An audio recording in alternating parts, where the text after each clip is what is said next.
glory. Ayun lang po. Amen. So, sa Lord po pinakamataas na papuri. Ano po, talaga totoo yung sinabi ni Ate Jessa. Ano po, keep on trusting God kasi bahala po ang Lord sa atin. Magtiwala lang po tayo at manampalataya sa Kanya. Yan, so nag-chat si Ate Shay.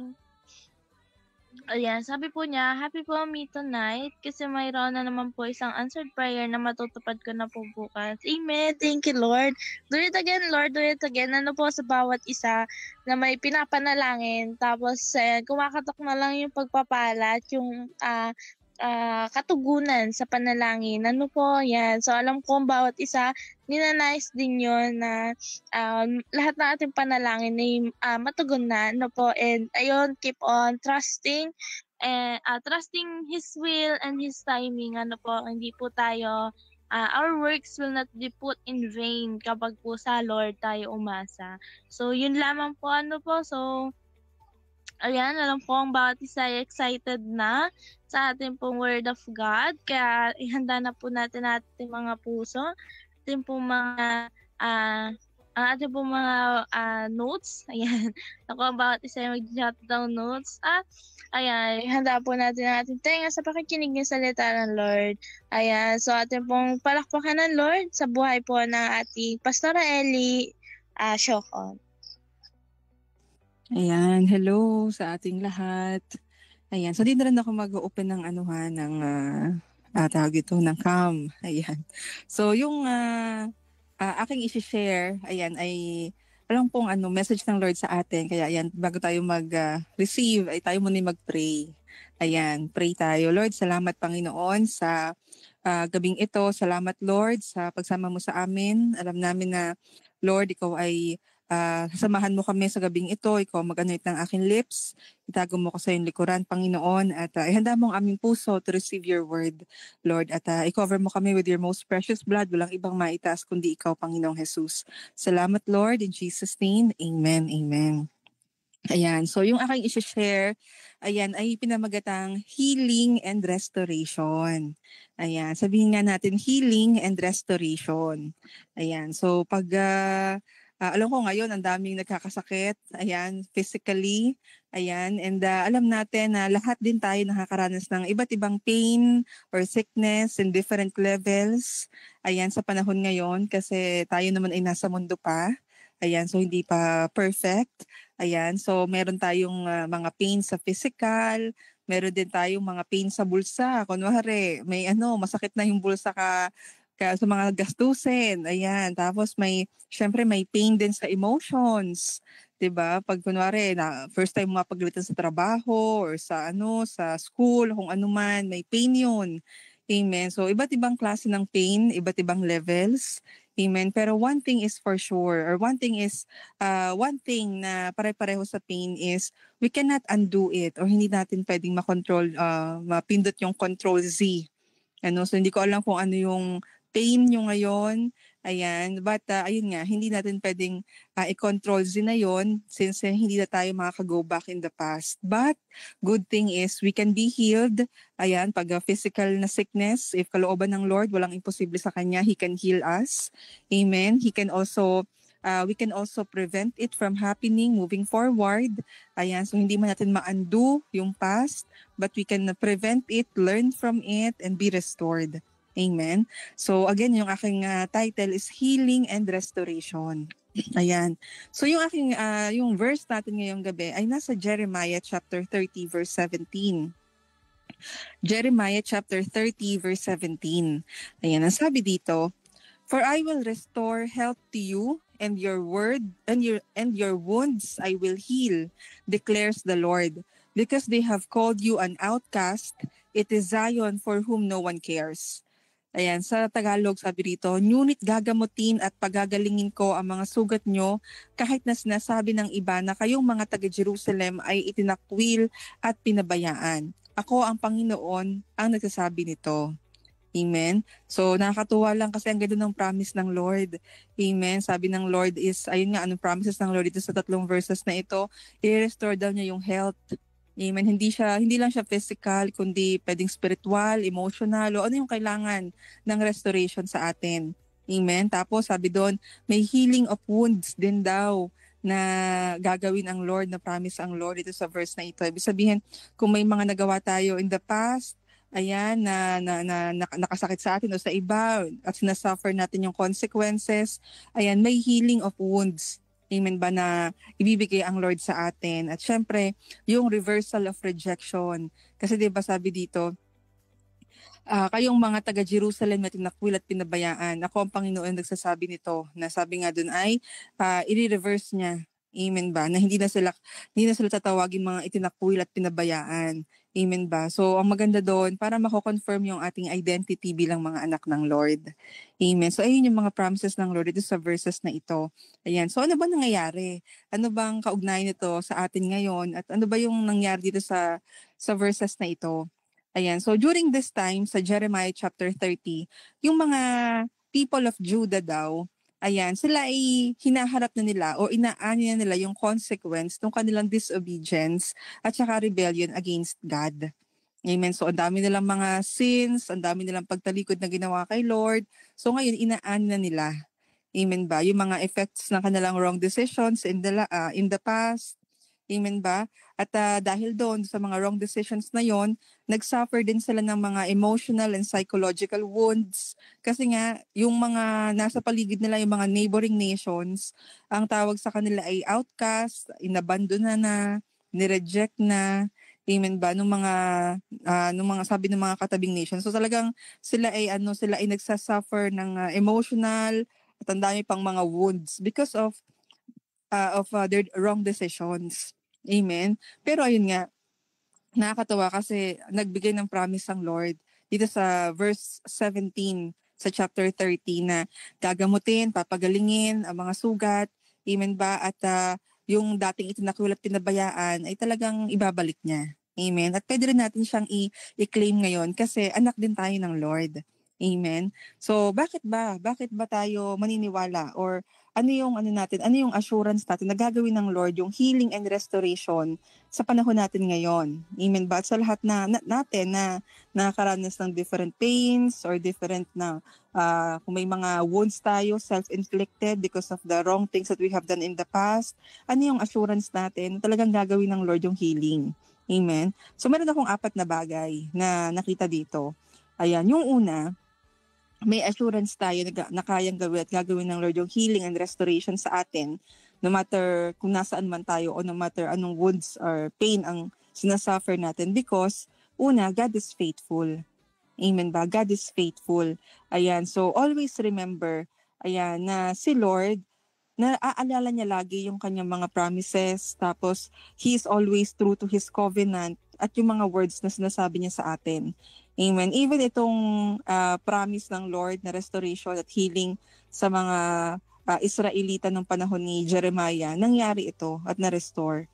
Amen ba? Na-restore sila. So, tayo ba, may naiisip ba tayo na promise ng Lord sa Bible na hindi nagkatotoo? Di ba wala? Amen. Kasi, ayun nga, God is always faithful to His promises. Amen. Sabi sa 2 Timothy chapter 2 verse 13, kung hindi man tayo tapat, mananatili siyang tapat dahil hindi niya maikakaila ang kanyang sarili. Amen. So, yung sa Bible, ilang verses, napakadaming verses ang nag-remind sa atin constantly na talagang faithful si Lord. Amen ba? Bakit? Bakit kailangan alam natin na faithful si Lord? Kasi ayun yung foundation natin in believing to all of His promises. Amen? Kasi pag hiniwala tayong kahit anong mangyari, faithful siya. Amen. Kahit anong sabihin, papaniwalaan natin. Amen ba? At ganun si Lord, faithful siya kahit pabalik-balik na rin siya itapat.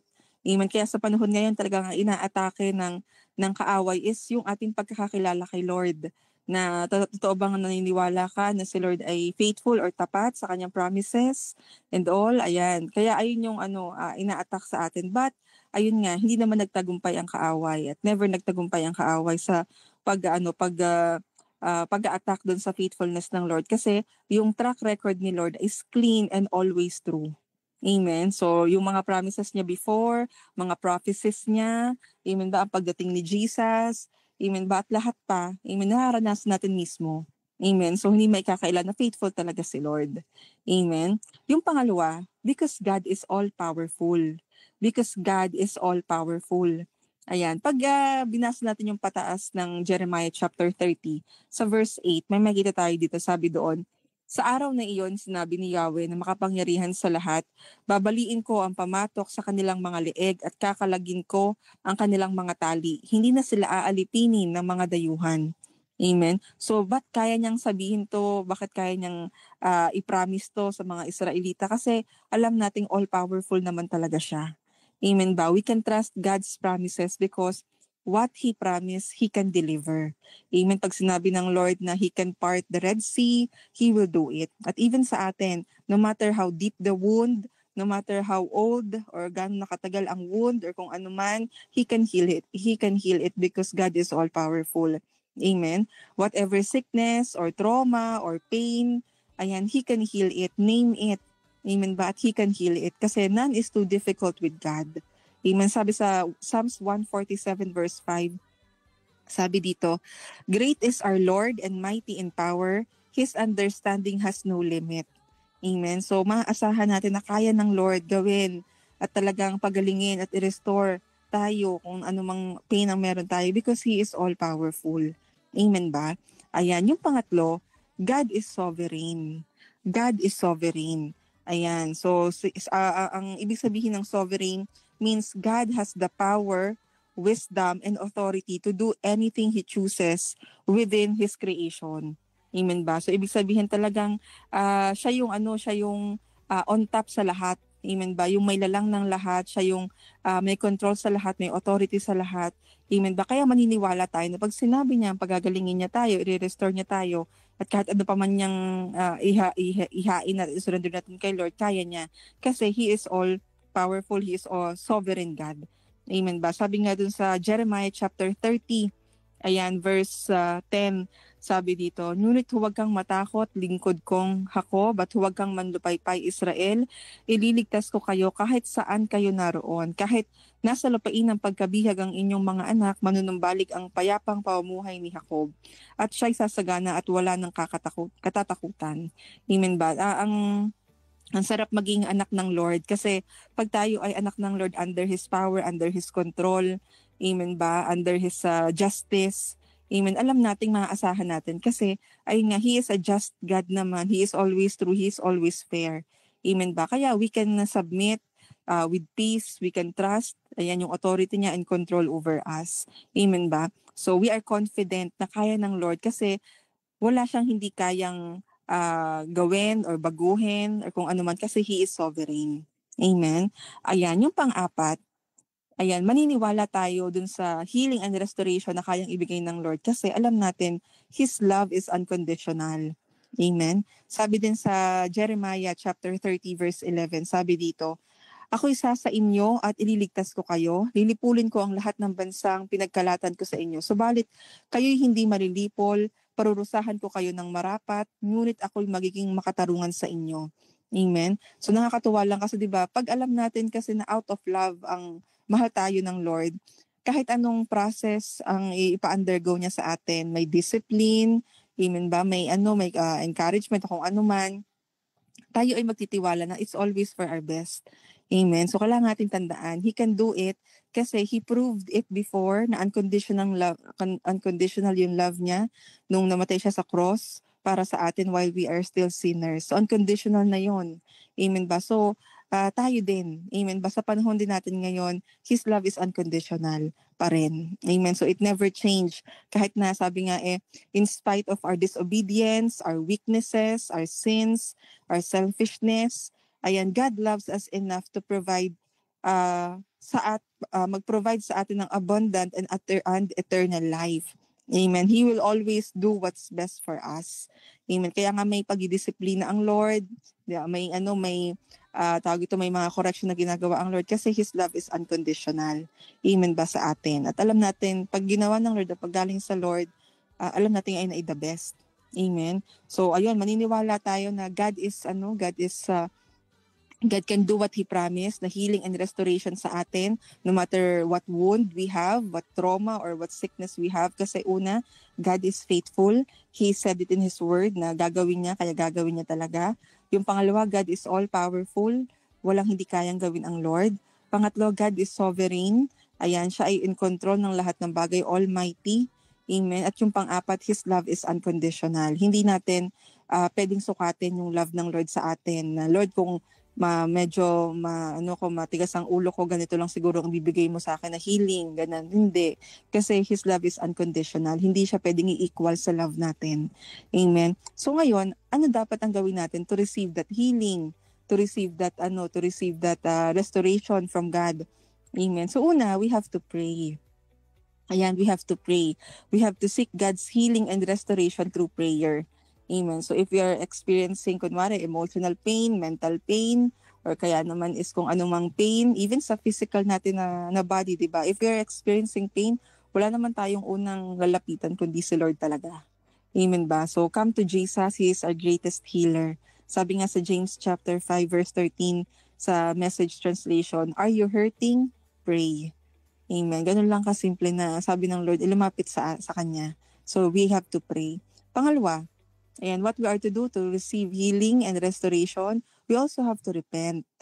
Ayan, we have to repent. So lahat tayo, di ba, meron tayong mga nagagawang mali and all, at ayaw nating, na ayun yung maging entry point ng enemy. Ayan, para tayo ay makapture. Amen. So we have to address any unconfessed sins, ayan, any entry point of the enemy. So we have to ask for forgiveness. Amen ba? So repent. Maganda na yung tayo ay everyday talagang repentance to the Lord. Amen. Para yun nga, hindi tayo magkaroon ng any entry point of the enemy. Amen. Ayan, yung number 3, we also have to forgive. Ayan, to receive healing and restoration, we also have to forgive. Ayan, not just others, kundi syempre tayo. Ayan, example, di ba, kunwari, yung pain na experience natin ngayon is because of the wrong decisions na nagawa natin before, just like the Israelites na ang dami nilang disobedience. Ayan, kaya na-experience nila yung consequence. So, kung tayo may nakagawa before ng mga wrong decisions in life and all, we have to also forgive ourselves. Ayan, and forgive others. Sabi sa Matthew chapter 6 verse 14 to 15, sabi rito, sapagkat kung pinapatawad ninyo ang mga nagkakasala sa inyo, patatawarin din kayo ng inyong Ama na nasa langit. Ngunit kung hindi ninyo pinapatawad ang iba, hindi rin naman patatawarin ng inyong Ama ang inyong mga kasalanan. Amen. So God will help us naman. Amen ba? Na to forgive ourselves and to forgive others. Amen. And then number 4, ano kailangan natin gawin? We have to go back to His Word. We have to go back to His Word. Amen. So, sabi nga we can prevent or learn from the past since hindi na nga natin makokontrol ang pain. Ayan, we can just prevent or learn from the past syempre through the guidance and instruction from the Lord. Amen ba? From the Word of God. Amen. Parang di ba sa atin, kunwari tayo ay, kunwari ako nagpa-root canal ako kahapon. Tapos masakit siya. So in-explainan ako nung doktor, nung dentist, ano yung mga dapat kong gawin para hindi na siya hindi na siya mangyari sa ibang ngipin o kung ano man. Amen. So ang ginawa niya ay talagang meron siyang inanong chart. Ito yung dapat gawin mo, ganun. So nakakatuwa lang kasi may hindi ko na mababago yung root canal, pero I can learn from the past para ma-save yung iba. Amen. So, ganun din sa atin. Kung whatever happens in the past, it's past. So, we can learn from it. Just go back to the guidance and instruction from the Lord. Saan ba tayo nagkamali? Ano ba yung dapat natin gawin moving forward? So, go back to His Word. Stay tuned in the Word of God. At yung pang-5, dito ako magtatapos. Stay connected in God's community. Stay connected in God's community. So, never underestimate the power of fellowship. Ayan, praying together. Ayan, never underestimate the power ng body of Christ. Ayan, kaya tayo narito sa PLSP. Ayan, hindi lang to receive God's word, but to also experience yung joy, ayan, yung comfort of being in a family. Amen, sa life in Christ. Amen. So we need others to grow. Ayan, we need others to continue moving on and growing. ayan, sa ating family ng Lord. Amen. So, ayun yung 5. What we are to do to receive healing and restoration. Una, we have to pray. Pangalawa, we have to repent. Pangatlo, we have to forgive. Pang-apat, we go back to His Word. At pang-5, stay connected in God's community. Amen. Bilang conclusion itong ating pinag-aralan, tandaan natin, always remember God's promises are always true and His power to heal us is unmatched. Amen. He can turn yung ating mourning, yung ating pagluluksa into dancing and our pains to testimonies. Amen ba? Ang kailangan lang talaga is we have to come to Jesus kasi He's always at work. Amen. So ayun, tayo ay manalangin.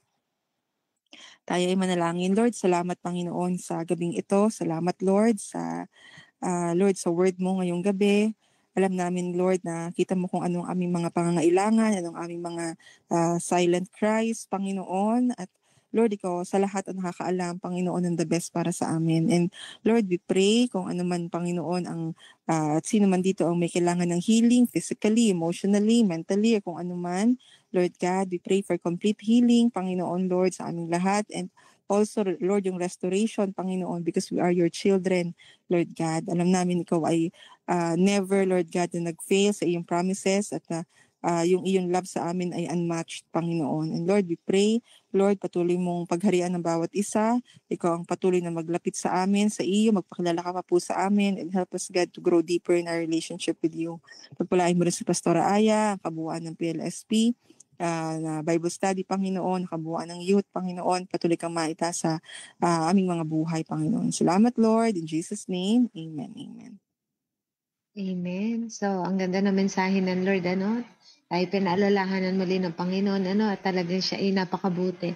He is faithful, even we are not, minsan hindi tayo nagiging faithful, at saka yun nga, may mga past na hindi talaga mababago, pero merong, kumbaga, pwedeng hindi na maulit yun, yung mga bagay na yun.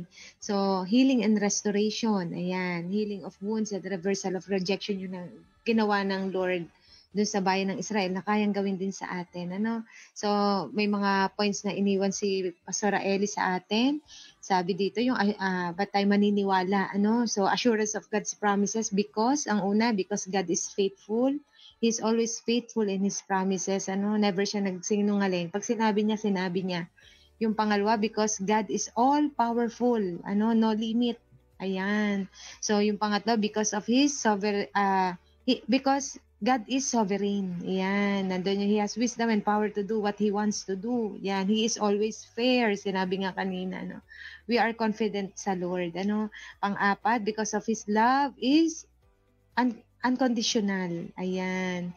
So, yun yung 4 na bagay na promise ng Lord sa akin. Yung ba tayo maniniwala, dahil doon sa mga ng Lord na yun. Karakter at yun yung sinabi kanina. And what to do to receive His healing and restoration. Maranasan natin yung promises ng Lord. Yung una daw, we have to pray.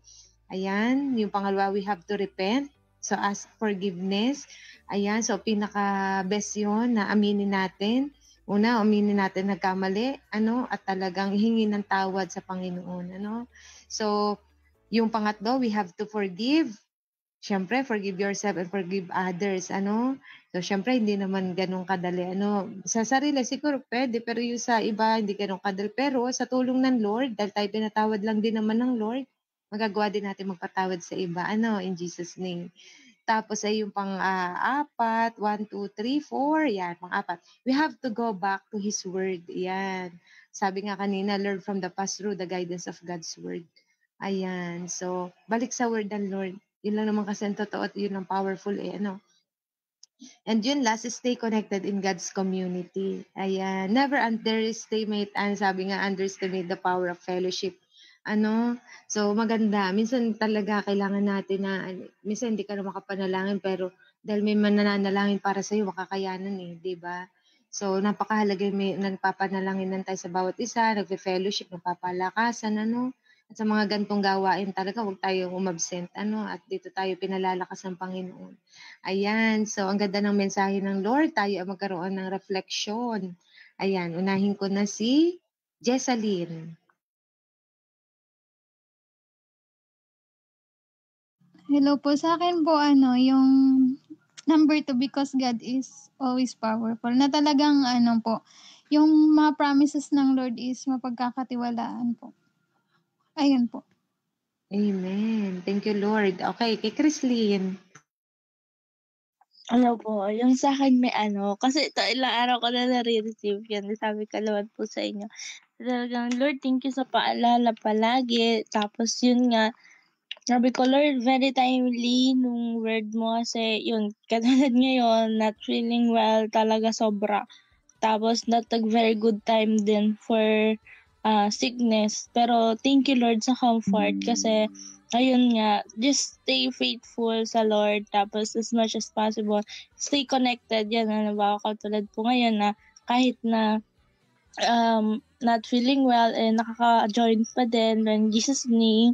Tapos yun talagang pray. Huwag kakalimutan mag-pray palagi sa ating Panginoon. Yun lang po, Maya. Thank you po.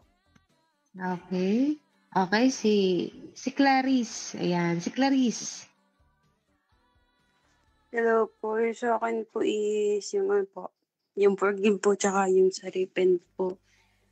Nandun, and yung yung we are healed po because of His unconditional love po para sa atin. Ayun po, Mi.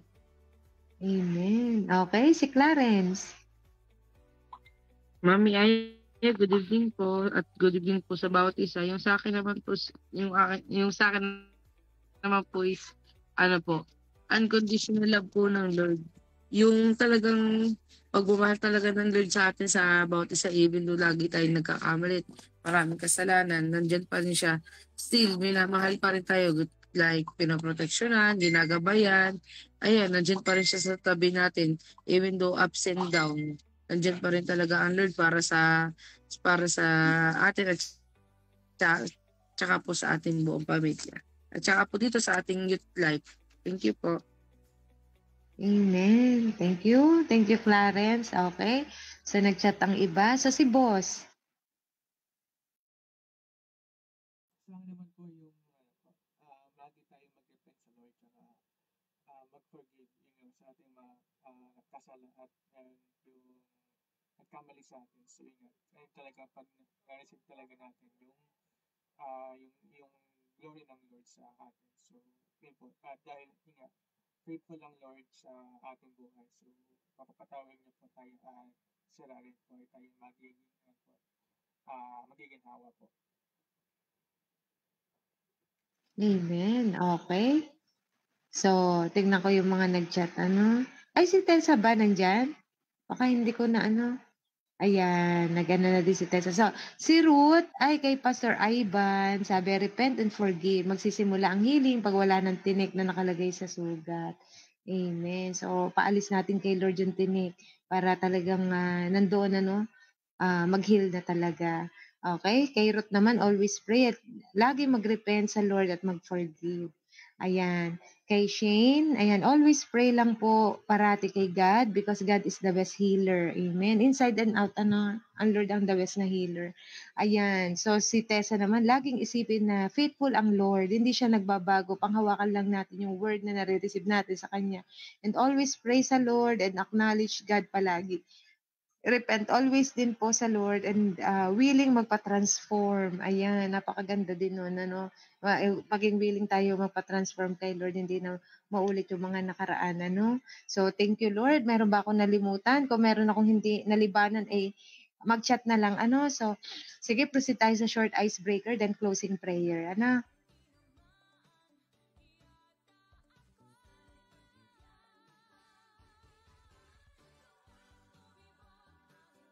Yan, hello po. Yan, so thank you, Me. Yan, so na tayo, proceed tayo sa games. Madali lang. So, ang gagawin lang natin, wala namang title yung games ko. So, lang to, courtesy from Ashi. So, batang games, pambatang games naman tayo. So, ang gagawin nyo lang, halimbawa, ito, magtatanong ako, what is your favorite color? So, dun sa top 10 na, halimbawa, kung ano yung favorite color nyo, itatype nyo lang dito. And then, kung ano yung mabanggit ko dito halimbawa, may top 10 ako dito na nakalist, na pasok yung favorite color mo. So, yun yung, meron kang points. Halimbawa, yung green is nasa 10. So, meron ka agad 10 points. Okay? So, yan. So, okay na ba? Nagets na ba? So, lahat ito ay favorite nyo. Sa mga favorite nyo, kung ano yung mga favorite nyo lang. So, konti lang naman to. So, pa-type na lang ng G. So, ang gagawin natin ngayon is, yun, ipon points muna tayo. And then nare-redeem naman sa, pag may mga pa-price naman tayo. So, ngayon is, ipon points muna tayo, mga B. So, yan, ready na yan. So, thank you sa mga nag-G na. So, ito yung number 1 na tanong ko. Yun nga, what is your favorite? Ay, hello po. Yes po, ma'am. May tanong po kayo? Anak, may tanong si Shane doon sa chat box. Sige po. Wait lang po. Hindi ko po get sample po. Ito, sample. Ito, sample. What is your favorite shape? Sige, mag-type kayo ng favorite shape nyo. Kung anong favorite shape nyo. Yan. So, may nag-type na heart. So, dito sa top 6 ko na list, yan. Sige, type lang kayo. Star, cube. Sige, so, bibilang lang ako ha. Pagkabilang ko ng 5 is, end na yon. 1, 2, 3, 4, 5. So, end na. So, ang nasa list ko ay, yung number 1, ito, type ko na lang. Ay, hindi. Sasabihin ko na lang ha. Kasi matatagalan tayo pag itatype ko pa. So, ang nandito sa akin, yung top 1 is circle, yung 2 oblong, yung 3 square. So, sino yung mga nakakuha noon? Yung 4 hexagon, yung 5 rectangle, yung 6 diamond. So, yun lang yung nalista ko dito. So, depende sa mga nalista ko. So, para maiba lang. Yan. So, syempre, para maiba naman. So, okay lang yan. So, okay na ba? So, ready na. Yan. So, 5 lang to na tanong. 1, 2, 3, 4, 5. Madali lang to, okay? So, magbe-base ako syempre sa list ko ha. So, syempre, kung pasok yung favorite na pagkain or whatever. So, okay yung point. May points ka. Yan. So, yan. So, for number 1 question, eto, what is your favorite food? So, ako na lang, depende na lang sa akin na yung pagbibilang ha. Okay, sige. Lang kayo. Send lang kayo ng mga favorite food. So, wag kayong ma-pressure kung baka wala sa lista ko. Yung mga favorite nyo. Okay? So, checkan ko yung Okay, magka-count na ako. 1, 2, 3, 4, 5. Okay, so end na. So, last na yun kay yan, kay Ruth. Yan, thank you sa pag-support. Yan, so ang nandito sa list ko ay, yan, leche plan. So, wala naman nakakuha ng leche plan. So, yekas na to. Pangalawa, bread, wala. Pangatlo, may chicken, no? Yan, so si boss, meron si boss. Sa list ko dito, pang tatlong chicken. So, merong 3 points si Boss OJ. Ay, wait lang. Sino ba yung sumagot ng chicken? Parang si Boss OJ yung Ako po. Sorry na. Ay, sorry na. Si Clarence. Sorry. Sige, Clarence. Sige lang po. Yan. 3 points. And adobo si Shane, may 5 points siya. Nasa top 5 siya dito. So, fries, meron si Christine, 7 points. Proven, wala po. Champurado, wala din. Sinigang, wala din siya sa list ko. Liempo, wala. Isa, wala. Spaghetti, meron. So, kay Ate Christine ay 11 points na siya. So, nasa pang-apat ko siya dito. Wait lang. Sino ba nagsagot ng spaghetti? Si di ba? Si Christine. Ako din. Patingin. Wait lang. Hindi ko makita. Wait lang ha. Ay, meron ka din palang fries. Wait lang. Sige. Christine. Patas. Hanggang kay Ruth lang po ha. Yung mga humabol is na. Wait lang. So, meron na spaghetti. Liempo, walang liempo. B, Clarence, wala kang spaghetti. Ay, meron. Sorry. Sige. Meron po, yung kay Paris meron po. na kayo. Pares wala, hotdog wala, dugo wala, isa wala, liempo wala. So, pababa na tayo. Hotdog, yan pares, spaghetti. So, okay na. So, burger. Merong burger sa akin. So, 8 points kay boss yun ha. 8 points. Nasa pang 8 siya. Palabok, wala. Quick root, sorry, wala. Okay, so, next na. So, pang tatlong tanong na to. So, dalawa na lang yung natitira. Okay. So, what is your, sige. May nag-suggest. First answer na lang yung kunin. So, ito na yung pangatlo. Yan. So, pangatlong, tanong. What is your favorite color? So, yung unang na lang ha, sagot na pasok dito ha. Sige. Tingnan ko kung nasa list ko yung mga, yung mga tinatype niyo. Okay. So, magbilang na ako. 1, 2, 3, 4, 5. Okay, end na kay Clarence. Sorry, guys. Okay, kay Ruth. Si Ruth ang una. So, ang blue ko dito ay pang 7. So, may 7 points agad si Ate Ruth. Yan. So, si purple. Okay, si Chrislyn ay 4 points. Pang-apat yung purple dito. Black. Ate Clarence, lang? Black, white, isa lang. I-consider ko lang yung una mo, B. Black lang. Okay, yung black naman dito is pang 5 siya, okay? So, 5. Yeah, may 5 points ka. So, ipon points muna tayo, ha? Okay, so next si Shane. May yellow ba ako dito? Ay, sorry Shane. Wala akong yellow dito. Okay, so violet. Meron ba akong violet dito? Wait.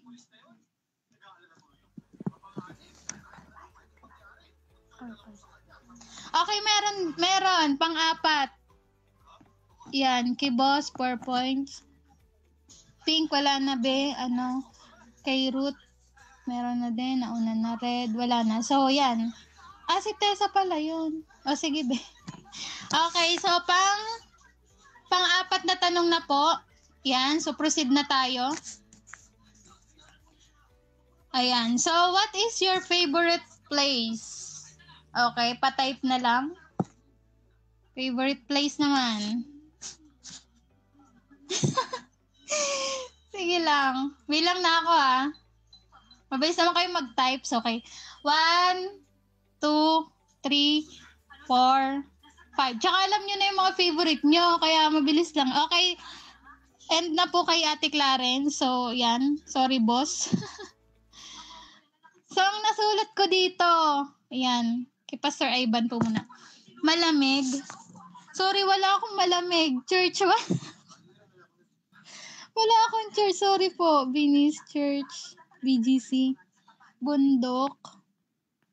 Italy, Boracay. Wala dito sa mga nalista ko. Sorry. Wala. Okay, so last last tanong. Sorry na. Okay, last tanong na tayo. Move on na tayo. Okay, so last tanong. Ito. What is your favorite animals? Okay, so alam nyo naman siguro yung mga paborito nyo, Okay, bilang na ulit ako. 1, 2, 3, 4, 5. And kay Mami Aya. Okay? So, sa una, sino nag-ano dito? Kay Christine ba yung dog? Wait lang ha. Nauna. Tama ba? May guhit kasi. Baka ibang... Ayun, thank you, B. Yan, so... Ang dog ko dito ay pangalawa. So, 2 points kay Ate Christine. Si Ruth din, dog. So, lista ko lang, ha. Si Ate Tessa pala to. Yan, 2 points din. Kay Clarence, so dog lang yung kukunin ko. 2 points. Ay, boss, wala akong layong. Sorry. Pig, yan. Pig, Ate Clarence, nasa 9 siya dito. Sa list ko, top 9 siya. Clarence, wow, 9 points. Dog, kay Shane, dog. Shane, 2 points. Tiger, so wala na din. Cat, Meron kay Mami. May nasa top 1 siya. So, 1 point, Mami. Yan. Arima.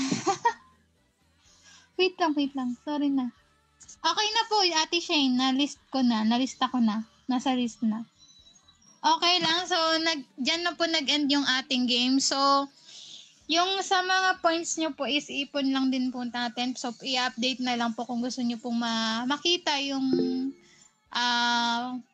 status po ng inyong mga points. Ano po. Yan. So, ayun lang po. Ayan. So, yun lang po. And congratulations po sa lahat ng... Yes, Ate Shane. May tanong ka po. Nagre-raise ng hand. Okay na po. So, kung wala nang tanong, yan. So, proceed na po tayo sa ating closing prayer.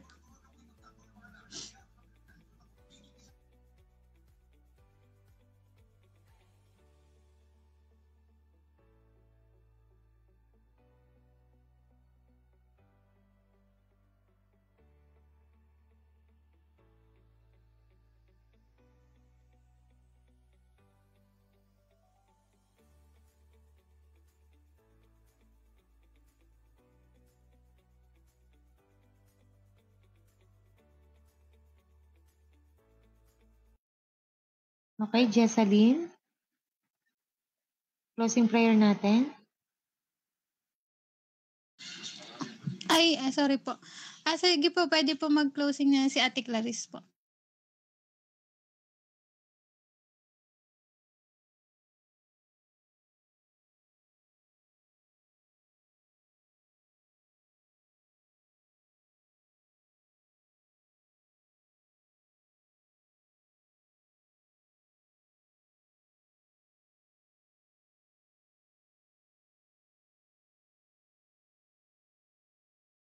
Yan, so kung wala po si Ate Clarice, si Ate Tessa May.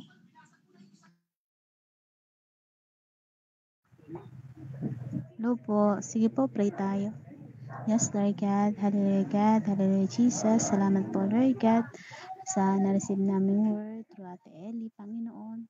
Patuloy, Lord God, ikaw ang tumugon, Lord God, lahat ng mga prayers niya, Panginoon, sa inyo, Panginoon. Salamat, Lord God, sa buhay niya. At Lord, dalangin ko din, Panginoon, kay Nanay Aya, patuloy siyang pagpalain din, Panginoon, Lord God, maging, Lord God, ang mga core leaders, Panginoon, Lord God, sa PLSP. At Lord, marami pong ma-invite kami, Lord God, in Jesus' name, makakilala sa inyo, Panginoon, Lord God. Lord, next Saturday, Lord God, maraming makaka-join, Lord God, sa aming PLSP in Jesus' name. Salamat po, Lord God. At Lord, andun, Panginoon, Lord, yung application sa buhay namin, Lord God, na-receive namin, di manakaw to ng kaaway. Thank you, Lord Jesus. We love you. We honor you. In Jesus' name, amen. Amen. God bless sa bawat isa. May youth service tayo bukas ha. Mag-invite tayo. God bless. Ingat po God bless kayo. po. Ingat